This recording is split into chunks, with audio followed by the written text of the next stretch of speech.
ഇവിടെ ഗൗരവമുള്ള പ്രശ്നം ന്യൂനപക്ഷത്തിന് നേരെ നടന്നുകൊണ്ടിരിക്കുന്ന ഹിന്ദുത്വ അജണ്ട വെച്ചുകൊണ്ടുള്ള കടന്നാക്രമങ്ങളാണ്. ഇന്ത്യയിലുടനീളം, കേരളം ഒഴിച്ച്. അതിൽ നിന്ന് വ്യത്യസ്തമായ ഒരു സംസ്ഥാനം കേരളമാണ്.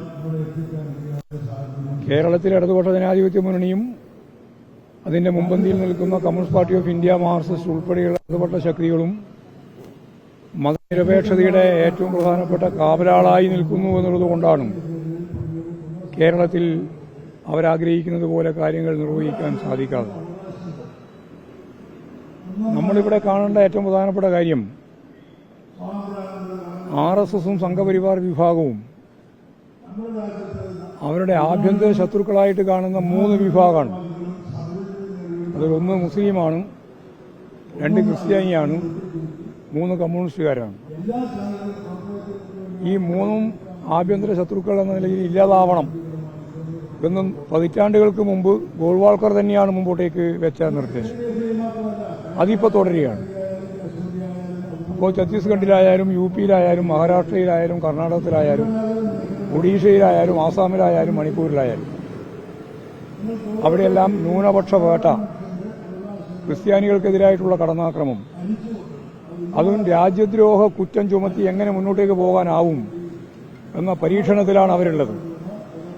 കന്യാസ്ത്രീകളെ അറസ്റ്റ് ചെയ്തത് ഇപ്പോഴും താൽക്കാലികമായി ജാമ്യം കിട്ടി എന്നുള്ളതുകൊണ്ട് മാത്രം പ്രശ്നം പരിഹരിക്കപ്പെടുന്നില്ല. NIAയുടെ കേസിന്റെ പരിധിയിലേക്ക് എങ്ങനെയാണ് ആ കേസ് കൊണ്ടുവരിക എന്നതിന്റെ ഗവേഷണമാണ് ഇപ്പോൾ നടത്തിക്കൊണ്ടിരിക്കുന്നത്.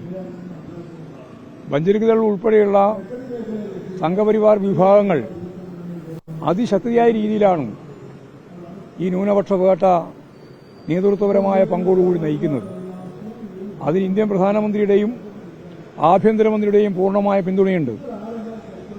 അങ്ങനെയുള്ള ഒരു സമൂഹത്തിൽ ന്യൂനപക്ഷങ്ങൾക്കെതിരായിട്ടുള്ള കടന്നാക്രമത്തെ ഏതെങ്കിലും രീതിയിൽ സോപ്പിട്ട്, അങ്ങനെയാണല്ലോ കേക്കെല്ലാമായിട്ട് പോയി രക്ഷപ്പെട്ടാം എന്ന് ആരെങ്കിലും ധരിക്കുന്നുണ്ടെങ്കിൽ അവരുടെ ധാരണ ഒന്നും പ്രാവർത്തികമാകാൻ പോകുന്നില്ല എന്നത് അനുഭവത്തിന്റെ വെളിച്ചത്തിൽ അവർക്ക് മനസ്സിലാവും എന്ന് മാത്രമേ അത് സംബന്ധിച്ച് ഉദ്ദേശിക്കുന്നു.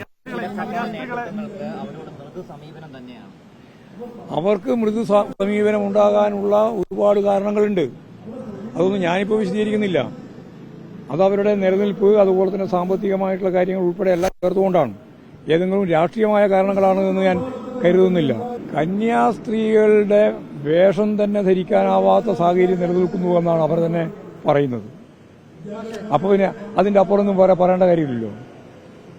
അതിശക്തിയായ കടന്നാക്രമമാണ്. ഇന്നലെ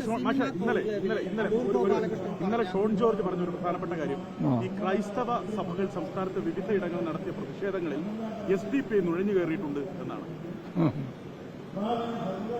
അത് എല്ലാ വർഗീയ ശക്തികളും അപകടം. SDP ഉണ്ട്, ജമാഅത്തെ ഇസ്ലാമി ഉണ്ട്, കാസി ഉണ്ട്, വർഗീയ നിലപാട് സ്വീകരിച്ചുകൊണ്ടിരിക്കുന്ന നിരവധി സംഘടനകളുണ്ട്. അവരെല്ലാം പ്രതിനിധീകരിക്കുന്നത് ഭൂരിപക്ഷ വർഗീയതയായാലും ന്യൂനപക്ഷ വർഗീയതയായാലും അപകടകരമായ കാര്യമാണ്. ഒരു വർഗീയതയെ മറ്റൊരു വർഗീയത കൊണ്ട് പരസ്പരം ഇല്ലായ്മ ചെയ്യാൻ സാധിക്കില്ല. ഓരോ വർഗീയതയും പരസ്പരം ശക്തിപ്പെടുത്തിക്കൊണ്ടിരിക്കുകയാണ് ചെയ്യുന്നത്. ആ കാര്യം തിരിച്ചറിയാൻ നമുക്ക് സാധിക്കും.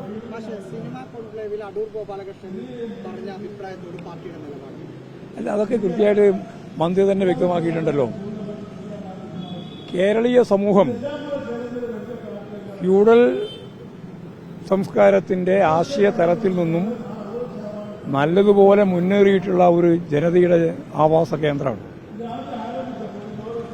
അതിന്റെ തന്നെ ഫലമായി ജാതി വ്യവസ്ഥയുടെ ജീർണത നല്ലതുപോലെ കുറഞ്ഞു വന്നിട്ടുണ്ട്. അങ്ങനെയുള്ളൊരു നാട്ടിൽ എല്ലാറ്റിനെയും ജാതി അടിസ്ഥാനപ്പെടുത്തി, പ്രത്യേകിച്ച് പട്ടികജാതി, പട്ടികവർഗം, സ്ത്രീ, ഈ വിഭാഗത്തെ പ്രത്യേകമായിട്ട് പരിഗണിക്കുന്ന രീതിയിലേക്ക് കൈകാര്യം ചെയ്യേണ്ട കാര്യമില്ല.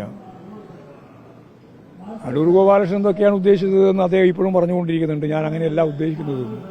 പക്ഷേ ഉറപ്പായിട്ട് നമുക്ക് പറയാൻ സാധിക്കുന്ന കാര്യം, ഫ്യൂഡൽ ജീർണതയുടെ ഭാഷാപരമായ ഉള്ളടക്കത്തോടു കൂടി തന്നെയാണ് ഇങ്ങനെയുള്ള പലരും സംസാരിച്ചുകൊണ്ടിരിക്കുന്നത്. അത് ജനാധിപത്യ സമൂഹത്തിലൂടെ ചെയ്യുന്ന ഏറ്റവും വലിയ നീതികേടാണ് എന്നാണ് എനിക്ക് ചൂണ്ടിക്കാണിക്കാനുള്ളത്. തിരുവനന്തപുരത്ത് DCC നേതാവ് വ്യാജ രേഖ ചമച്ചിട്ട് ഭൂമി തട്ടിയെടുക്കും.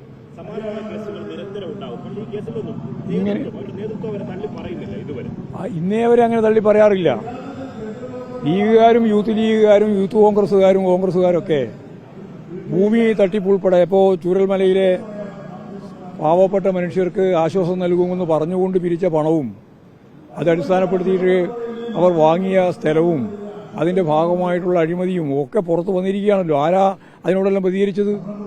ഏത് നേതൃത്വമാണ് അതിനെ ശക്തിയായിട്ട് തീർത്തത്? ഇപ്പോൾ ബാങ്ക് തട്ടിപ്പ് ഉൾപ്പെടെയുള്ള നിരവധി തട്ടിപ്പുകളുണ്ട്. ലഹരി ഉപയോഗിക്കുന്ന സാഹചര്യങ്ങളുണ്ട്. അത് ലീഗായാലും ഉണ്ട്, യൂത്ത് ലീഗായാലും ഉണ്ട്, കോൺഗ്രസ് ആയാലും ഉണ്ട്, യൂത്ത് കോൺഗ്രസ് ആയാലും ആരും അതിനെതിരായിട്ടുള്ള ഒരു നിലപാട് സ്വീകരിക്കാൻ തയ്യാറില്ല.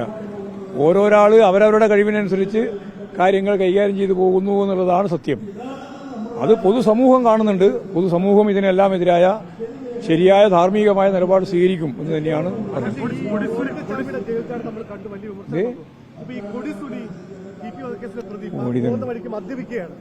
പോലീസിന്റെ കാവലിലാണ് മദ്യപിക്കുന്നത്.